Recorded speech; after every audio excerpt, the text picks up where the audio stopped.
इस साल नीट का परिणाम सभी के लिए आश्चर्यजनक रहा, फिर चाहे वो स्टूडेंट्स हो या फिर पेरेंट्स। इस बार 67 परीक्षार्थियों ने 720 में से 720 अंक प्राप्त किए। वही ज्यादातर टॉपर्स का सेंटर एक ही जगह पर था। इन सब के लिए एनटीए को जिम्मेदार ठहराया जा रहा है। और इन सभी आरोपों के बीच लखनऊ की एक छात्रा आयुषी का वीडियो सामने आया है। इस बार का नीट 2024 में एग्ज़ाम दिया था और मेरे साथ इस बार बहुत बड़ा स्कैम हुआ है। ये मेरा एडमिट कार्ड है। नीट का रिज़ल्ट जिस दिन आया 4 जून को, उस दिन मेरा रिज़ल्ट नहीं खुल रहा था। मेरे बार बार स्क्रीन पे दिखाया जा रहा था कि your result is not generated.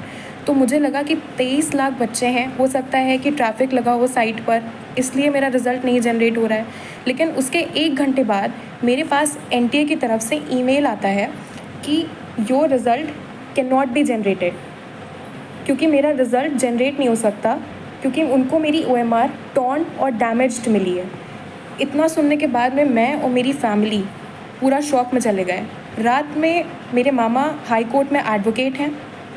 रात में ही हम उनके घर गए और वहाँ से हमने एनटीए को उन्हीं के मेल पे दोबारा रिप्लाई मेल भेजा और हमने एक फैक्स फाइल करा कि अगर बच्चे का OMR फटा है तो आप उसको प्लीज़ फटा हुआ OMR ही, उसको कम से कम उसका OMR तो दिखाया जाए। तो ये तो हमारा सक्सेसफुली रजिस्टर हो गया और मुझे 24 आवर्स के अंदर मेरा OMR मुझे मिल गया, जो कि बिल्कुल टॉर्न कंडीशन में था। इस तरीके से एनटीए ने मेरे मेल पे ये मेरा OMR भेजा, बिल्कुल टॉर्न कंडीशन में। इसको बारकोड को उन्होंने बिल्कुल ऐसा दिखाई दे रहा है जैसे जानबूझ के फाड़ा हुआ हो।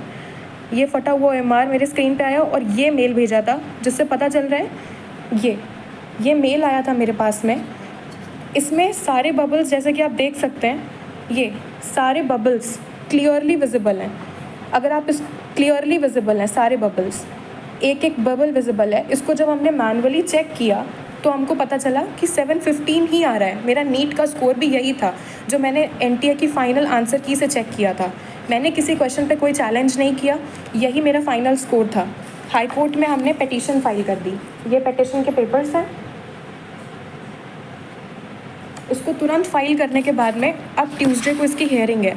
तो जो भी मुझे सुन रहा हो, मेरी न्यूज़ जो देख रहा हो, मैं आपसे रिक्वेस्ट करती हूँ, जैसे सब बच्चे पढ़ते हैं, ये मेरा 3rd अटैम्प्ट था और मेरे फर्स्ट अटैम्प्ट में नीट में 535 मार्क्स आए थे, उसके बाद 570 मार्क्स आए और अब मेरे इतने मार्क्स आ रहे थे। तो मैं इतनी पूरी मेहनत लगाई, मैंने 3 साल पूरी मेहनत करी है और मैं प्लीज़ आपसे रिक्वेस्ट करती हूँ कि अपनी लखनऊ की बेटी का सपोर्ट।